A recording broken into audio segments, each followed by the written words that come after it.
सबैलाई जय मसीह। यस अनलाइन संगतिमा यहाँहरू सबैलाई म स्वागत गर्दछु। म हुँ पास्टर गणेश तामाङ। हामी आफै नै मण्डलीहरू हौँ। हामी मण्डलीहरू आफ्नो कोठाभित्र रहेर आज संगति गर्दैछौँ।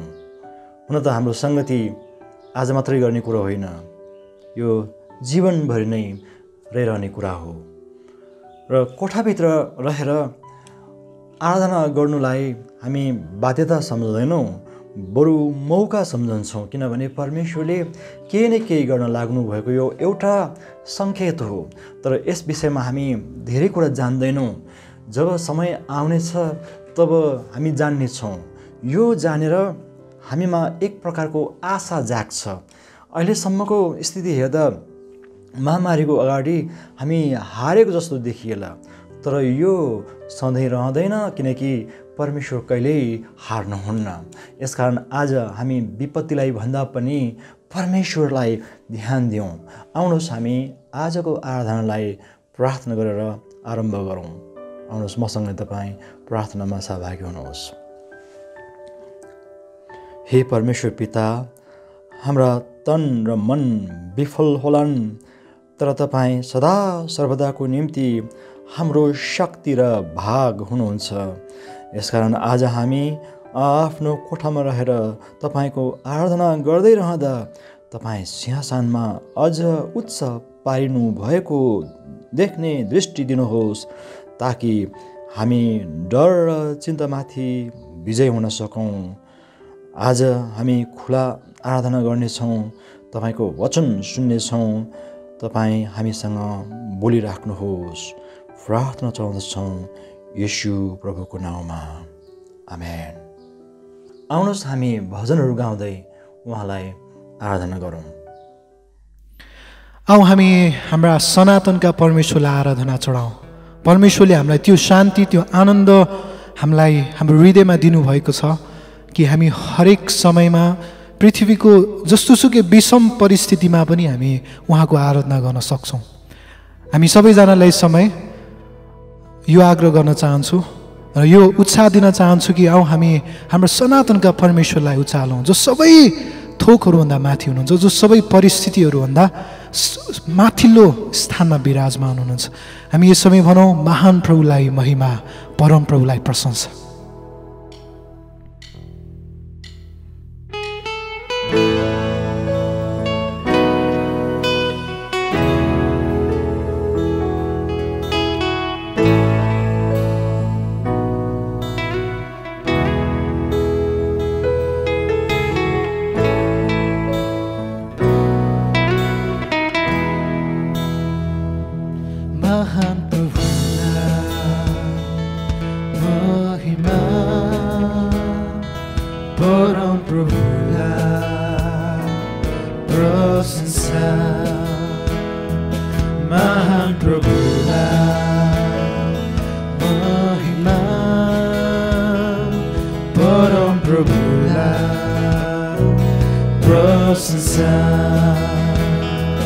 यो मेरो जीवनको चाहना, हालेलुया, होसना, हालेलुया, होसना।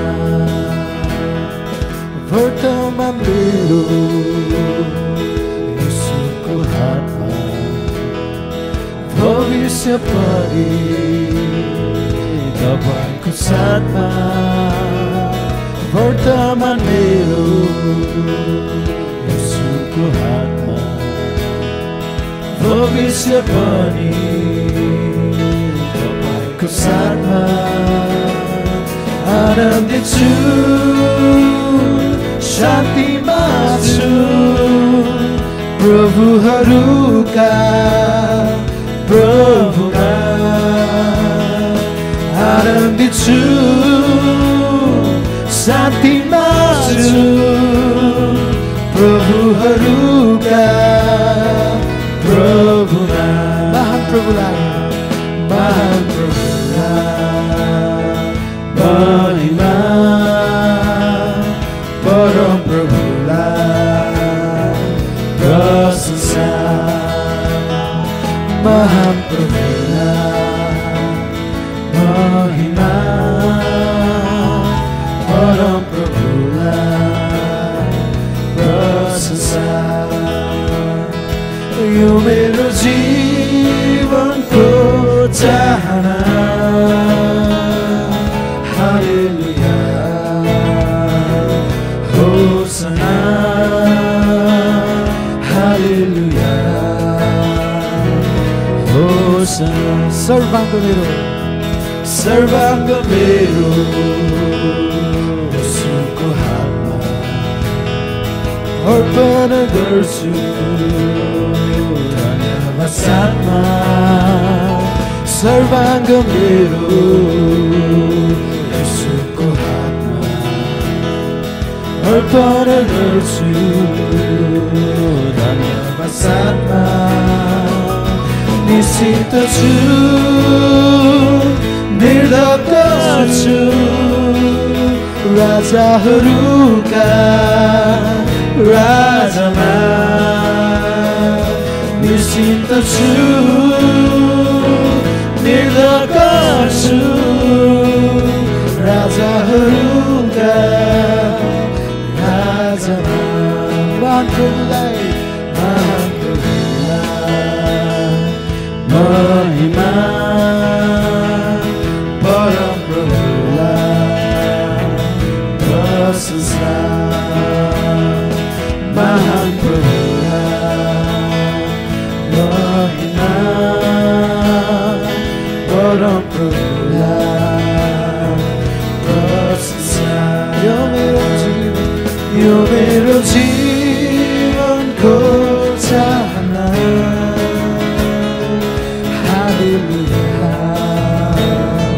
होसना हालेलुया होसना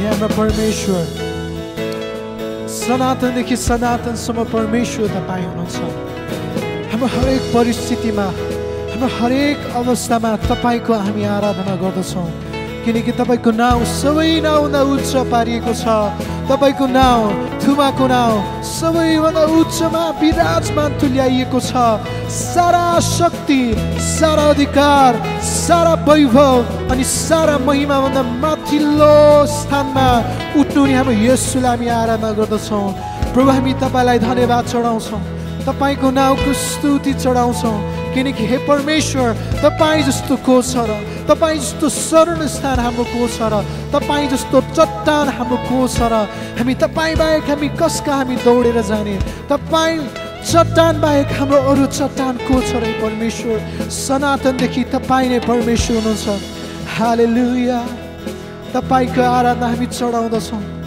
तपाईँको प्रशंसा चढाउँदछौँ किनकि तपाईँ परम प्रभु हुनुहुन्छ तपाईँ याकुबका परमेश्वर तपाईँ अब्राहमका परमेश्वर तपाईँ इसहाकका परमेश्वर जो आराधनाको योग्य हुनुहुन्छ पवित्र पवित्र पवित्र परमेश्वर थुमा हाम्रा परमेश्वरलाई हामी आराधना चढाउँदछौँ प्रभु तपाईँ उचालिनुहोस् सारा पृथ्वी सारा स्वर्गभन्दा माथि उचालिनुहोस् हाम्रो परमेश्वर उचालिनुहोस् तपाईँ उचालिनुहोस् किनकि तपाईँ एकमात्र सृष्टिकर्ता हुनुहुन्छ एकमात्र मालिक तपाईँ हुनुहुन्छ सारा जगतका पालनहार सृजनहार तपाईँ नै हुनुहुन्छ तपाईँ नै प्रभु हुनुहुन्छ तपाईँ नै मालिक हुनुहुन्छ अनि यो कुरा हामी आज घोषणा गर्दछौँ हाम्रो आराधनाको मार्फत हामी तपाईँलाई सत्यता अनि आत्मामा हामी पुज्दै हामी तपाईँको महिमामा हामी घोषणा गर्दै भन्दछौँ प्रभु तपाईँ नै एकमात्र सृष्टिकर्ता हुनुहुन्छ तपाईँ नै एकमात्र परम प्रभु हुनुहुन्छ सारा पृथ्वीलाई सारा समुद्रलाई सारा वैभवलाई आफ्नो महिमाले राज्य गर्नुहुने तपाईँ नै हुनुहुन्छ यसकारण हामी तपाईँको आराधना गर्दछौँ एकमात्र सृष्टिकर्ता तपाईँ एकमात्र थुमा तपाईँ हुनुहुन्छ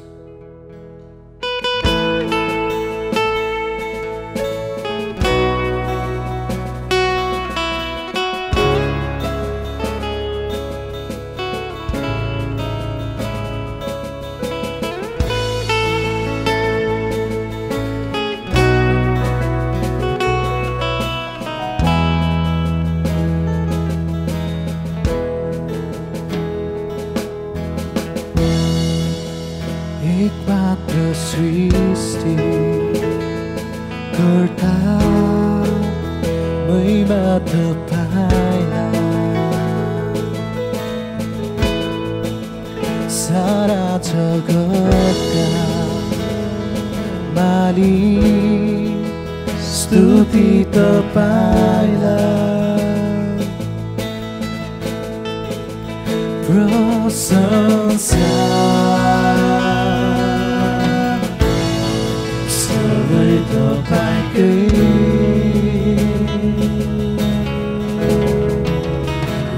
हृदयमा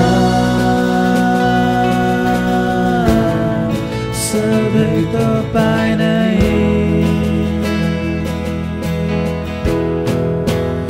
आराधना गर्छु तपाईलाई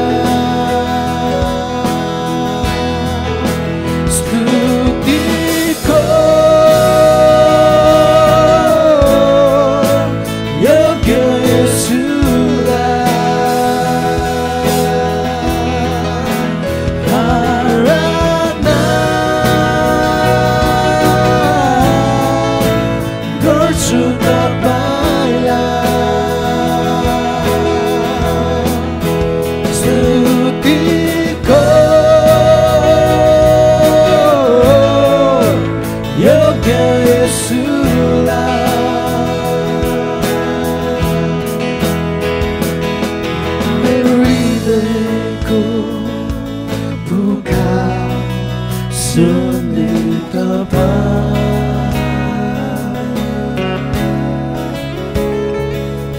मेरो आशा विश्वास सबै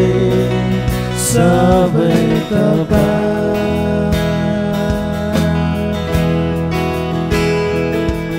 मेरो हृदयको पुकार सुन्ने तपाईं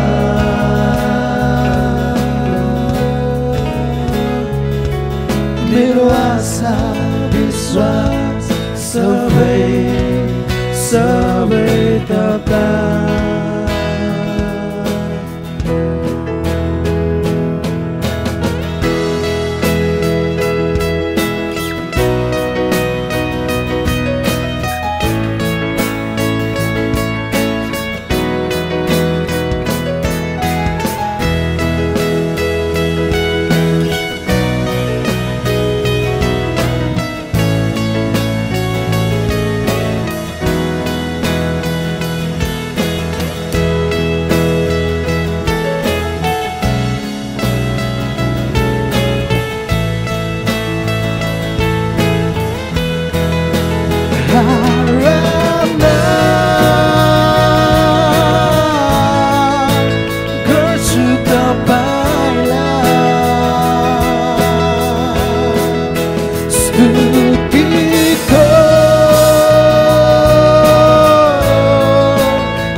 मेरो हृदयको पुकार सुन्दै तपाईं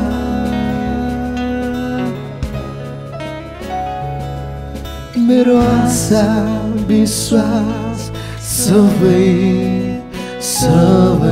तपाईं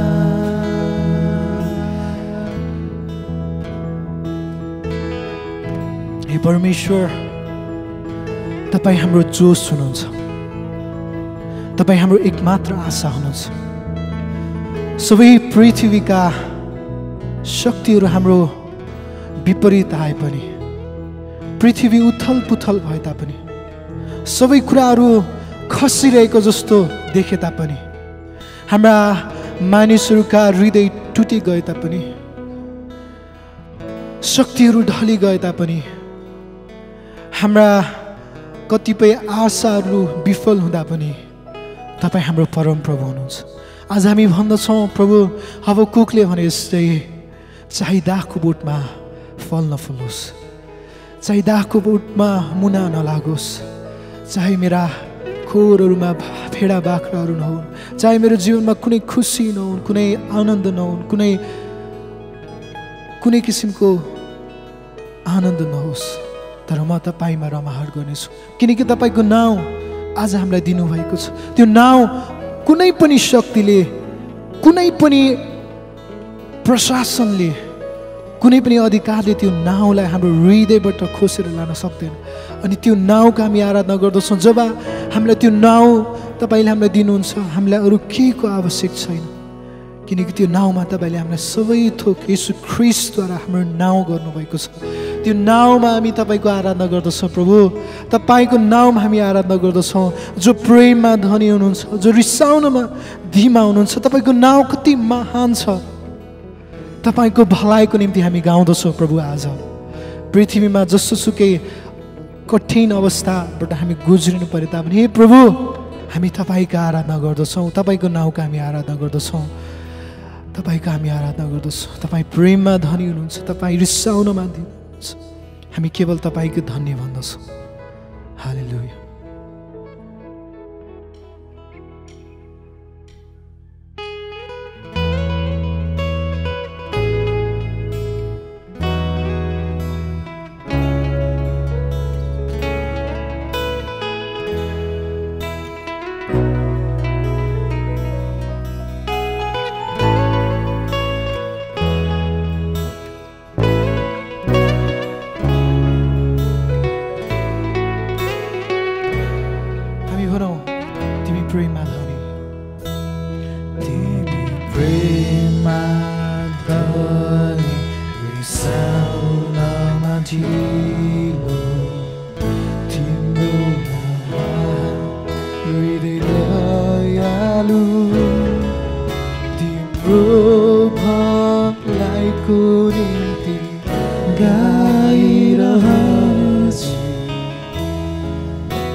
आराधना पवित्र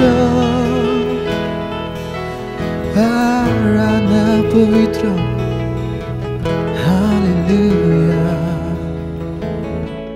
10,000 वर्ष बिते पनि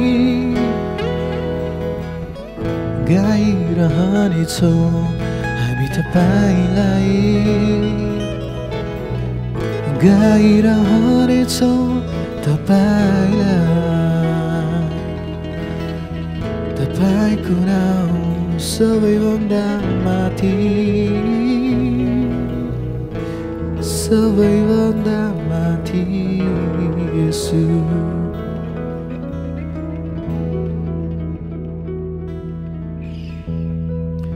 प्रभु तपाईं कति महान हुनुहुन्छ हाम्रा सबै थोकहरू ढली गए तापनि हामीले आशा राखेका कुराहरूमा हामीले खुसी आनन्द नपाउँदा पनि तपाईको नाउँ आज हामीलाई दिएको छ तपाईको आत्माद्वारा त्यो नाउँ हाम्रो हृदयमा जग बसालिएको छ आज हामी बालुवामा हामी टेकेका छैनौँ हामी कुनै ढली जाने सिंहासनमा हामी आज आइपुगेका छैनौँ तर आज हामी तपाईको सिंहासनमा आइपुगेका छौँ तपाईको नाउँ धारण गरेको राज्यमा त्यो सिंहासनमा आएका छौँ जो कुनै पनि शक्तिले ढल्ने छैन पृथ्वीका कुनै पनि थोकले न त स्वर्गका कुनै पनि थोकले हामीलाई तपाईको प्रेमबाट अलग गर्नेछ हामी तपाईको आराधना गर्दछौँ अनि यस्तो अवस्थामा पनि तपाईको आराधना गर्नु कति मनमोहक छ कति अर्थपूर्ण छ हे परमेश्वर तपाईलाई हामी उच्च तुल्याउँदछौँ तपाईलाई हामी प्रशंसा तुल्याउँदछौँ हाम्रो यस प्रशंसामा हाम्रो आराधनामा तपाईँ विराजित तपाईँ महिमित हुनुहोस् तपाईँ उचालिनुहोस् सबै शक्ति ढलेर जानु पर्दछ तर तपाईँ उचालिनु पर्दछ सबै नाउँ तल झारिनु पर्दछ तर तपाईको नाउँ उचालिनु पर्दछ सबै शक्तिहरू डगमगाउनु पर्दछ तर तपाईको शक्ति माथि उचालिनु पर्दछ सबै थोकको महिमा आज विलीन हुँदै जाँदा तपाईको महिमा झन् प्रस्फुट भइरहेको छ अनि तपाईकै महिमा होस् प्रभु तपाईकै महिमा होस् हालेलुया हामी आनन्द मनाउँदछौँ केवल तपाईको नाउँमा हामी आनन्द मनाउँदछौँ किनकि त्यो नाउँ सबैभन्दा उच्च छ त्यो नाउँलाई कुनै पनि थोकले दबाउन सक्दैन कुनै पनि रोगले दबाउन सक्दैन त्यो नाउँमा हामी तपाईको प्रशंसा गर्दछौँ हालेलुया हालेलुया हालेलुया महान जीवित परमेश्वरलाई हामी प्रशंसा चढाउँदछौँ उहाँलाई नै सदा आदर सदा भक्ति सदा महिमा सदा प्रशंसा सदा सर्वदा भइरहोस् आमेन हाम्रो परम प्रभुलाई धन्यवाद होस् हामीले भर्खरै उहाँलाई गीतहरू स्तुति मार्फत हामी उहाँलाई आराधना चढायौँ हामी समय वचनद्वारा हामी हाम्रो परमेश्वरलाई हामी आराधना चढाउनेछौँ र वचन बाँड्नुको निमित्त म आदरणीय पास्टर गणेश तामाङज्यूलाई बाँकी समय दिँदै हामी सम्पूर्ण क्वायर झुन्ड यहाँबाट बिदा हुँदछौँ धन्यवाद मित्रहरू सबैलाई जय मसीह आजको यस वचनमा म यहाँहरू सबैलाई स्वागत गर्दछु कलस्सी 1 अध्यायको 15 देखि 20 बाट परमेश्वरको सर्वोच्चतासँग कोरोना भाइरसको तुलना हुँदैन भन्ने शीर्षकमा तपाईहरुको बीचमा वचन बाँड्न गइरहेको छु हामी जहिले पनि खराबी आइपर्दा शैतानलाई नै दोष दिने गर्दछौँ निश्चय नै ऊ दोषी छ किनकि सबै खराबी उसैबाट आउँछ परमेश्वरबाट खराबी आउँदैन सबै खराबीको दोष शैतानलाई दिइरहँदा हामीले गर्न सक्ने ठूलो भूलबाट हामी जोगिनु पर्दछ त्यो हो परमेश्वरको सर्वाधिकारलाई बिर्सनु म किन भूल भन्दैछु भने पहिलो कुरो हरेक खराबीमा मानिसको पनि भूमिका हुन्छ खराबी आउँदा हामीले आफ्नो भूमिकालाई स्वीकार गर्दैनौँ भने सबै दोष शैतानमाथि थोपरेर हामी जिम्मेवारीबाट पन्छिरहेका हुँदछौँ दोस्रो कुरो, सबै खराबीको श्रेय शैतानलाई दिनु भनेको हामीले उसलाई सबै विपत्ति सिर्जना गर्न सक्ने क्षमता भएको व्यक्तिको रूपमा श्रेय दिइरहेका हुँदछौँ। यसको अर्थ उसको अगाडि परमेश्वर पनि हैरान हुनुभएको छ भनेर घुमाउरो अर्थ लगाइरहेका हुँदछौँ। हरेक विपत्तिमा हाम्रो ध्यान परमेश्वरमा केन्द्रित हुनुपर्दछ, जसले सबै कुरालाई नियन्त्रणमा राख्नुहुन्छ। यसकारण आज हामी परमेश्वरको सर्वोच्चताभन्दा माथि अरू कोही छैन भन्ने विषयमा वचनबाट हेर्नेछौँ। आउनुहोस् हामी कलस्सी 1 अध्यायको 15 देखि 20बाट पढौँ। कलस्सी 1 अध्याय 15 देखि 20 पदमा यस्तो लेखिएको छ, उहाँ अदृश्य परमेश्वरको प्रतिरूप सारा सृष्टिका ज्येष्ठ हुनुहुन्छ, किनकि उहाँमा नै सबै थोक सृष्टि भएका थिए। स्वर्गमा र पृथ्वीमाथि भएका दृश्य र अदृश्य थोकहरू, चाहे सिंहासनहरू, चाहे प्रभुत्वहरू, चाहे प्रधानताहरू, चाहे अधिकारहरू, सबै थोक उहाँद्वारै र उहाँकै निम्ति सिर्जिएका हुन्। उहाँ नै सबै कुराभन्दा अगाडि हुनुहुन्छ र उहाँमा नै सबै कुरा बाँधिएर रहेका छन्। उहाँ शरीर अर्थात् मण्डलीका शिर हुनुहुन्छ। उहाँ नै सुरु हुनुहुन्छ, मरेकाहरूबाट जीवित हुनेहरूमा उहाँ ज्येष्ठ हुनुहुन्छ, ताकि प्रत्येक कुरामाथि उहाँ सर्वोच्च हुन्।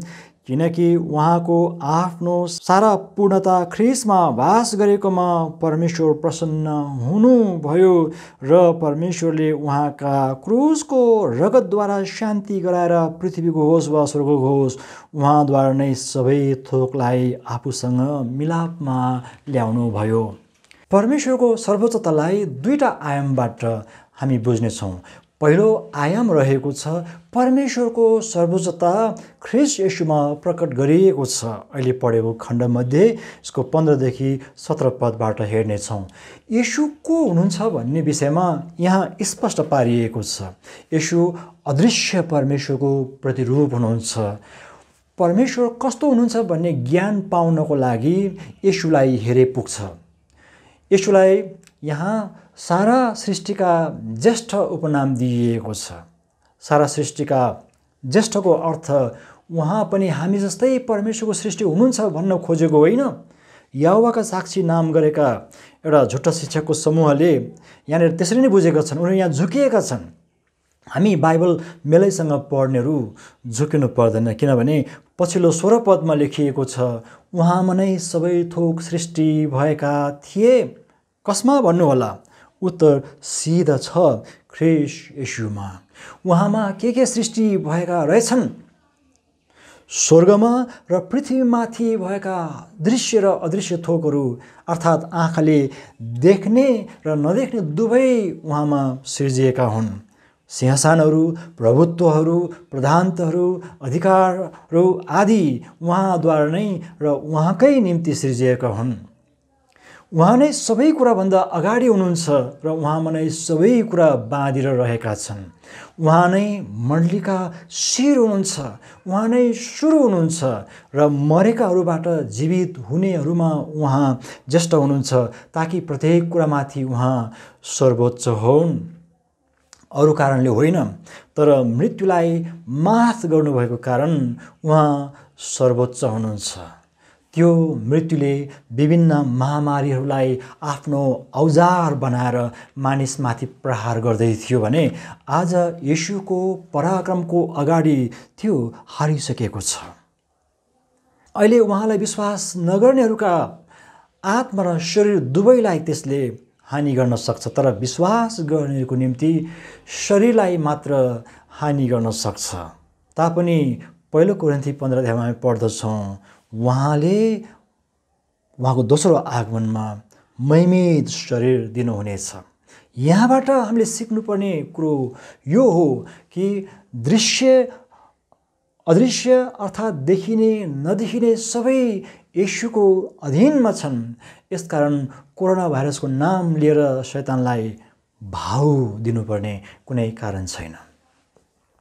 संसारमा कोरोना भाइरस शैतानले फैलाएको हो।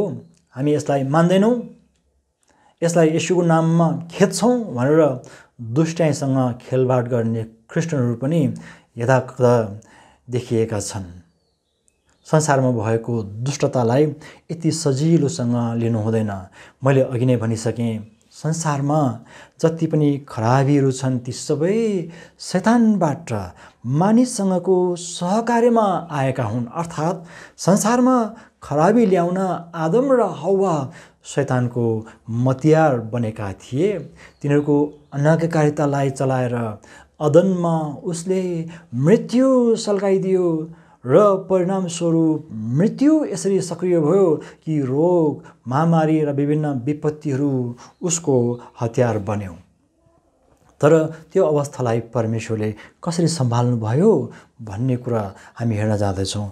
उहाँले सम्हाल्नु भएको तरिका यस्तो छ। सबभन्दा पहिलो कुरो, शैतान निकै प्रभावशाली देखिए पनि परमेश्वरले त्यसलाई एउटा सीमा तोकिदिनु भयो। मानिस लगायत यावत सृष्टिमा मृत्यु सल्काउन ऊ सफल भए पनि उत्पत्ति 3:15 अनुसार उसको शिर कुच्याउने घोषणा गरियो। यो घोषणालाई हामीले यसरी बुझ्नु पर्दछ कि आफ्नो शिर कुचाइने छ भन्ने कुरो शैतान जान्दथ्यो, तर त्यो काम कहिले हुन्छ भन्ने समयको रहस्य उसलाई दिइएको थिएन। यहाँ तपाईँ देख्नुहुन्छ कि शैतानले परमेश्वरको योजना थाहा गर्न सक्दैन। यसकारण म भन्दैछु, ऊ सीमामा बाँधिएको छ। ऊ सर्वशक्तिमान होइन। यसो भनिए पनि ऊ आरामसँग बस्न सक्दैन र मानिसलाई अधीनमा राख्न ऊ सदा तत्पर रहन्छ। किन भन्नुहोला? आफ्नो सुरक्षाको लागि ऊ व्यस्त रहन्छ, किनकि मानिसबाटै उसको अन्त हुनेछ भनेर घोषणा गरिएको कुरो उसलाई थाहा छ। यसलाई परीक्षा गर्ने बेलामा उसले चलाएको सूत्रलाई हेर्नुहोस्। आदम र हव्वालाई जस्तै फसाउन भनेर ऊ उहाँ कहाँ आयो र भन्यो, तपाईँ परमेश्वरको पुत्र हुनुहुन्छ भने यो गर्नुहोस्, त्यो गर्नुहोस्, केही फरक पर्दैन। अब शैतानको सीमा यहाँनिर तपाईँ देख्नुहुन्छ कि उहाँ को हुनुहुन्छ भन्ने कुराको भेउ उसले पाएन। यसुलाई पनि उसले अरू सामान्य मानिस वा आदम जस्तो सम्झ्यो। ऊ आफ्नो सुरक्षाको लागि यसुसँग कुरा गर्न आएको थियो, किनकि उहाँको उदेकको जन्मबारे उसलाई थाहा थियो। कतै उत्पत्ति 3:15 अनुसार आफूलाई खत्तम पार्ने उहाँ नै हुनुहुन्छ कि भनेर जाँच्न आएको देखिन्छ। बालक हुनुहुँदा उहाँलाई मार्नको लागि हेरोदलाई चलायो। ऊ असफल भयो। उहाँले सेवा सुरु गर्ने बेला पनि खत्तम पार्न खोज्यो। आखिर तोकिएको समय आएपछि उसको शिर कल्भरीको क्रुसमा स्त्रीको सन्तान अर्थात् यीशुद्वारा कुच्याइयो। अब उसले आफ्नो अख्तियार चलाउन सक्दैन। ऊ सीमामा बाँधिएको छ। यसकारण सबै रोग र महामारीको श्रेय उसलाई नदिनुहोस्। दोस्रो कुरो, येशू संसारमा आउनुभन्दा अगाडिबाट नै ऊ नियन्त्रणमा थियो भन्ने उदाहरण अयुबको पुस्तकमा पढ्न पाइन्छ। सर्वोच्च परमेश्वरसँग अनुमति मागेर मात्र उसले अयुबलाई सतायो। मानिसलाई दुःख दिनको लागि अहिले पनि उसले परमेश्वरबाट अनुमति लिन्छ भन्न खोजेको होइन। बरु ऊ सीमामा बाँधिएको छ। ऊ परमेश्वरको बराबरी होइन र उहाँभन्दा माथि गएर उसले कुनै पनि काम गर्न सक्दैन भन्ने प्रमाण हो। यसकारण येशूले आफ्नो सेवाकालमा आकाशबाट ऊ तल झरिरहेको देख्नुभयो। यो कुरा तपाईँले लुका 10 अध्यायको 18 पदमा पढ्न पाउनुहुन्छ। परमेश्वरले शैतानलाई अधीनमा राख्नुभएको तरिका अझै हेरौँ। येशूले क्रुसमा शैतानलाई परास्त गर्नुभयो, तर त्यो तथ्यलाई ऊ स्वीकार गर्न चाहिरहेको छैन। जसकारण अझै पनि मानिसलाई भ्रममा पार्नको लागि ऊ तल्लिन्छ। जस्तै येशू मृतकबाट पुनर्जीवित भइसक्नु भएको कुरो थाहा पाएर पनि मानिसहरूलाई यो सही होइन भन्न लाउने काम उसले गर्यो। यहाँसम्म कि त्यो भ्रम फैलाउनको लागि उसले मानिससँग भएको पैसा, घुस र पदको दुरुपयोग गर्न उक्सायो। शैतानले मानिसलाई अझै पनि अलमलमा पार्ने काम गरिरहन्छ। मानिसलाई यो भ्रमबाट ब्युझाउन हामीले ऊ हारिसकेको खबर सुनाउनु पर्ने हुन्छ। सुसमाचार सुनाउनुको कारण त्यो हो। हामीले ऊ हारेको खबर सुनाउनु पर्ने हुन्छ, त्यसैले हामी सुसमाचार भन्छौँ।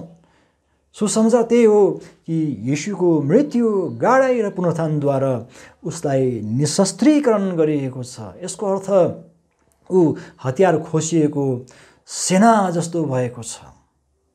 चौथो तरिका, यूहन्नाले पाएको दर्शनको हामी एकछिन चर्चा गरौँ। यूहन्ना बाहेक अरू सबै चेलाहरू मारिए। शैतानले मृत्युलाई जहिले पनि हतियार बनाउँछ। यूहन्नालाई पनि मार्नको लागि पत्मोस टापुमा फालियो। उनी जस्तो व्यक्ति निष्क्रिय रहनु शैतानको योजना हो। लागेको थियो ऊ जितेको छ, तर उसको भन्दा पनि अझ उत्तम योजना परमेश्वरले यूहन्नाको लागि राख्नु भएको थियो। त्यो के होला? शैतानको अन्त कसरी हुन्छ भनेर यूहन्नालाई दर्शन दिनुभयो। प्रकाश 20 अध्यायको 10 मा यस्तो लेखिएको छ, तिनीहरूलाई बहकाउने त्यो दियाबलस आगो र गन्धकको कुण्डमा फालियो, जहाँ त्यो पशु र झुटो अगमवक्ता पनि थिए। त्यहाँ तिनीहरूले दिनरात सदा सर्वदै यातना भोग्नेछन्। यसकारण कुनै पनि खराबीको श्रेय शैतानलाई नदिनुहोस्, बरु खराबीलाई असलमा परिणत गर्नुहुनेलाई ध्यान दिनुहोस्। हाम्रो ध्यान येशूतिर केन्द्रित भएको खण्डमा यी विपत्तिहरूको बीचमा झन् धेरै आशा जगाएर हामी जिउन सक्दछौँ। परमेश्वरको सर्वोच्चताको अर्को आयाम पनि छ, त्यो हो मण्डलीमाथि परमेश्वरको अख्तियार। कलसी 1 अध्यायको 18 देखि 20 हामीले यो तथ्यलाई केलाउनु पर्दछ। परमेश्वरको सर्वाधिकार येशूमा दिइएको छ। यो रहस्यलाई अभ्यास गर्ने ठाउँ मण्डली हो। मण्डली भनेको यो भवन होइन, हामी हौँ। मत्ती 16 अध्यायमा लेखिएको छ, मण्डलीले पृथ्वीमा जे बाँध्दछ स्वर्गमा पनि त्यो बाँधिनेछ, र जे पृथ्वीमा फुकाइँदछ स्वर्गमा पनि त्यो फुकाइनेछ। किनभने येशू मण्डलीको शिर हुनुहुन्छ र हामी मण्डली हौँ। उहाँको विषयमा यहाँ विशेष गरी 18 देखि वा तलतिरका पदहरूमा मेलैसँग लेखिएको छ, उहाँ नै सुरु हुनुहुन्छ, अर्थात् अल्फा र ओमेगा। अल्फा र ओमेगाको अर्थ चाहिँ आदि र अन्त। ख्रीष्ट येशू मरेकाहरूबाट जीवित हुनेहरूमा ज्येष्ठ हुनुहुन्छ, ताकि प्रत्येक कुरामाथि उहाँ सर्वोच्च हुन्। यसको अर्थ जुन मृत्युले मानिसमा राज गरेको थियो त्यसलाई अन्त गर्न आफ्नो मृत्युलाई उहाँले चलाउनु भयो। अब शैतानसँग कोही पनि डराउनु पर्दैन।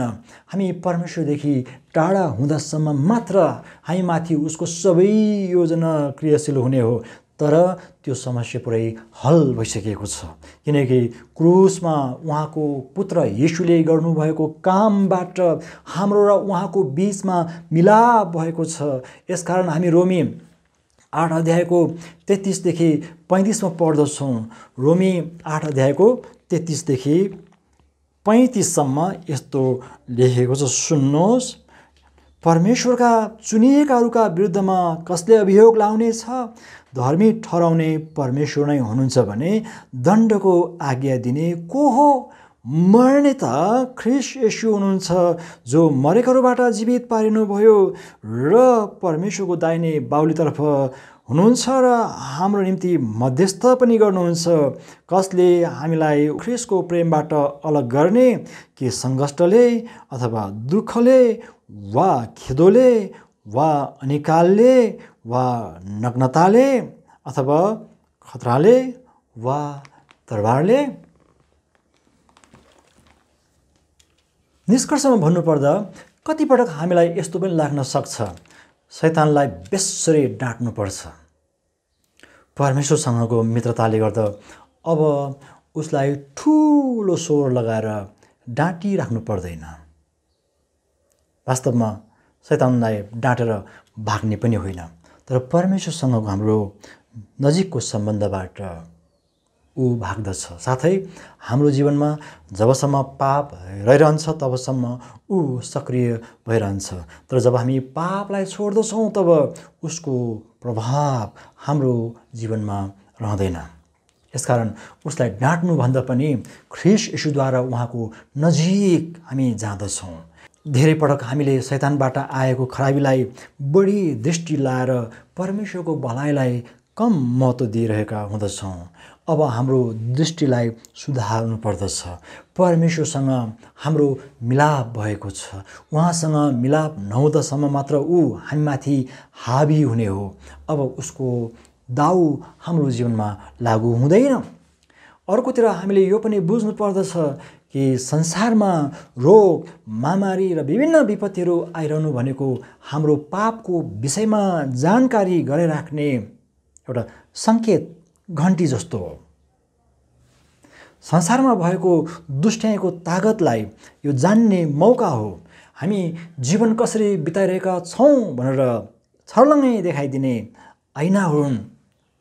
अहिले विश्वसँगै कोरोना भाइरसको सामना गर्दै गर्दा यो पनि नबिर्सौँ कि जीवनलाई हेर्ने एउटा पृथक दृष्टिकोण परमेश्वरले हामीलाई दिइरहनु भएको छ। संसारमा हुने हरेक विपत्तिहरूको श्रेय शैतानलाई दिइरहँदा हामी आफै पनि अलमलमा परिरहन्छौँ। हाम्रो समयको बर्बाद हुन्छ। बल धन पनि खेर जान सक्दछ, ज्यानै जान पनि सक्दछ। कोरोना भाइरसले क्रिस्चियनलाई लान पनि सक्छ। तर यी खराबीको श्रेय शैतानले लिन नपाओस्। किनभने हामी रोमी 8 अध्यायको 28 देखि 30 मा यसरी पढ्दछौँ।